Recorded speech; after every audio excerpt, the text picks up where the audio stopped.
Bonjour les amis de la forêt, alors aujourd'hui nous allons parler d'anti-judaïsme, d'antisémitisme et d'antisionisme.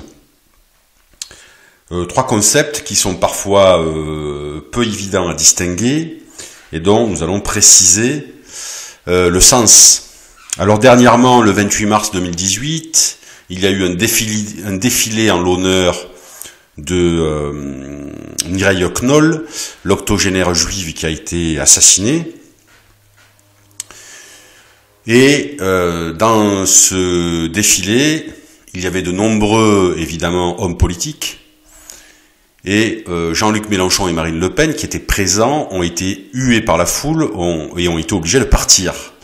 Et donc juste après, il y a eu une algarade médiatique entre Jean-Luc Mélenchon et Francis Khalifa, du CRIF, une association qui représente les associations juives.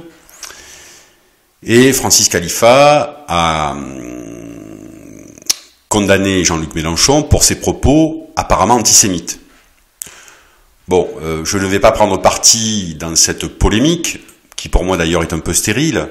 Je pense que Mélenchon, par ses propos, est allé un peu loin, mais évidemment, pour moi, le chef de la France Insoumise n'est pas antisémite, il est tout au plus antisioniste. L'antisémitisme à gauche, ça relève un peu de l'impensable. Alors nous allons essayer de préciser les concepts comme anti-judaïsme, antisionisme et antisémitisme. Alors nous allons parler d'abord de l'anti-judaïsme chrétien. Je rappelle que ce sont les marchands juifs qui ont livré le juif Jésus qui se prenait pour le Messie aux autorités romaines et à Ponce Pilate, qui l'a fait crucifier.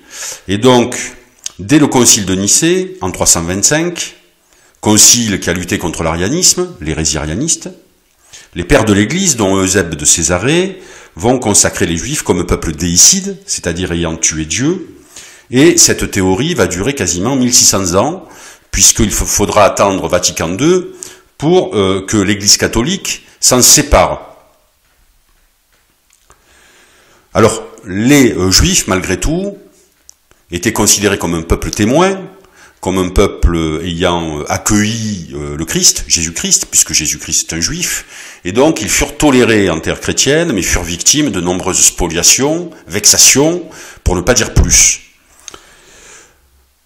En terre musulmane, d'ailleurs, les juifs comme les chrétiens étaient aussi des citoyens très particuliers, des dhimmis, c'est-à-dire des citoyens non musulmans.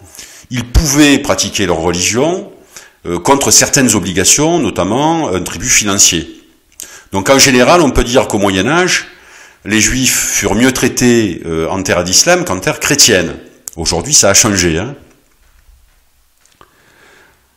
Alors, jusqu'à la Révolution française, en 1789, les Juifs furent maltraités en terre chrétienne, comme je l'ai déjà dit.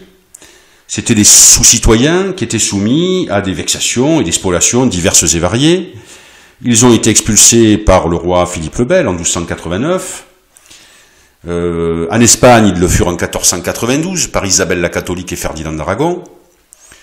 Et tous ces juifs, en fait, vont s'éclater autour de la Méditerranée et vont surtout aller dans l'Empire ottoman.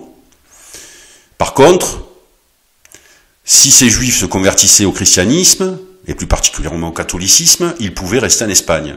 Et un des convertis les plus célèbres fut le grand inquisiteur de l'inquisition espagnole, Torquemada.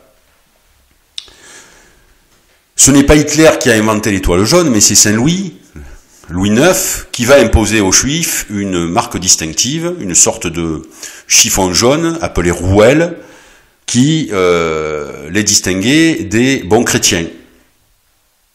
Et enfin, on peut dire que Venise va enfermer les Juifs dans le ghetto au XVe siècle. Et là aussi, ce n'est pas Hitler et les ghettos polonais qui ont inventé l'enfermement des Juifs. Alors, cet anti-judaïsme était avant tout religieux, et l'antisémitisme moderne, lui, va apparaître au XIXe siècle.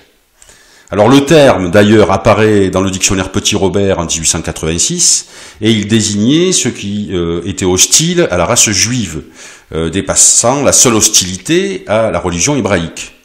Il s'inscrivait dans la mode des études sur les races qu'avait inauguré le baron de Gobineau, puis Vachier de la Pouge. Et en France, avec Édouard Drummond et sa France juive, en Allemagne avec von Treitschke, les thèses antisémites vont se développer.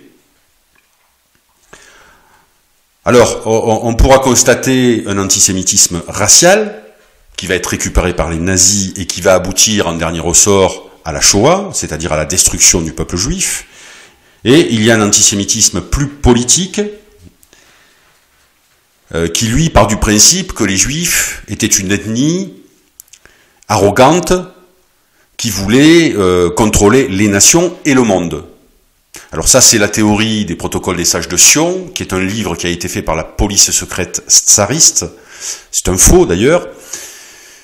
Livre qui comptait détourner la colère, en fait, du peuple russe, non pas vers le tsar, mais vers les juifs. Et c'est d'ailleurs en Russie et en Ukraine qu'eurent lieu les premiers massacres à grande échelle des populations juives, les pogroms. Et certains historiens, d'ailleurs, voient dans ces pogroms l'annonce de la future Shoah. Alors on assiste aujourd'hui à la résurgence de cet antisémitisme en France, notamment sous la forme du négationnisme, c'est-à-dire de la négation de la Shoah. Et là, je peux citer notamment le professeur Robert Forisson, qui lui est un négationniste patent, mais aussi le polémiste d'extrême droite, Alain Soral par exemple, ou le comique Dieudonné, qui se disent avant tout antisionistes, mais qui ont été condamnés plusieurs fois par la justice française pour antisémitisme. Alors là, on va passer à l'antisionisme. Alors le sionisme est une idéologie politique qui prône la création d'un État juif, peuplé de juifs, en Israël. Son principal théoricien est Théodore Herzl, qui a écrit l'État des Juifs en 1896.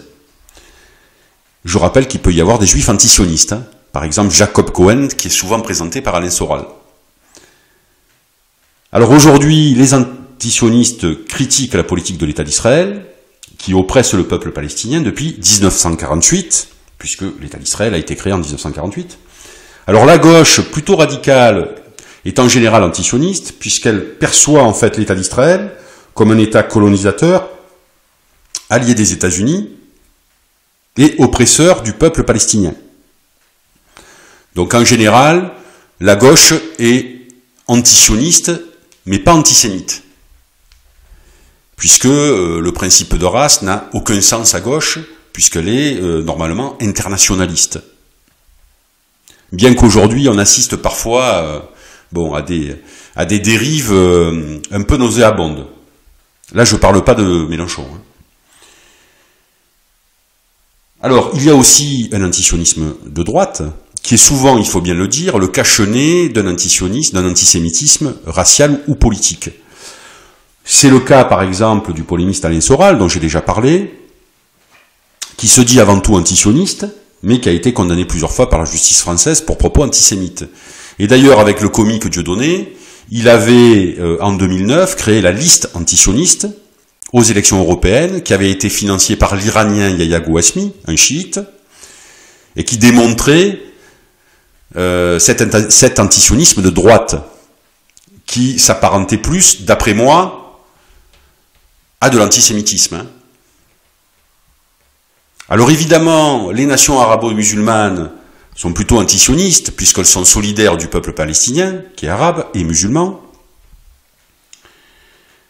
Mais il faut bien le dire que les populations de ces nations sont souvent très antisémites, car elles sont taraudées par un antisémitisme récurrent. Alors les États et les présidents le sont peut-être moins. Je pense par exemple qu'un pays comme le Maroc, où Mohamed VI est tout à fait ouvert et tolère évidemment les juifs, pas spécialement antisémite, hein, même pas du tout. Par contre, vous avez des pays par exemple comme l'Iran, où le dernier président Ahmadinejad avait tenu des propos négationnistes et antisémites. Alors, évidemment, en France, on assiste à une augmentation des actes antisémites qui suit en fait l'augmentation de la communauté arabo-musulmane.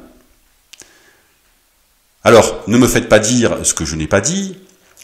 Évidemment que sur les 8,4 millions de Français de confession musulmane, dont la majorité sont arabes, il n'y a pas une majorité d'antisémites. Hein. Mais il est vrai que cette communauté, beaucoup plus sensible au sort des Palestiniens que le français lambda, qui est athée ou chrétien, est plus à même de connaître l'émergence d'une pensée antisioniste et antisémite. C'est évident. Il n'y a qu'à voir d'ailleurs le public d'Alain Soral, qui est composé d'une grande partie de Français musulmans. Et d'ailleurs, c'est pour ça que Soral prône la réconciliation avec les musulmans, parce qu'il a trouvé dans cette communauté forte de plus de 8 millions de personnes un électorat disponible et aussi une cible marketing qui va lui acheter ses livres et ses produits dérivés. Hein. Voilà, je vous remercie, à bientôt.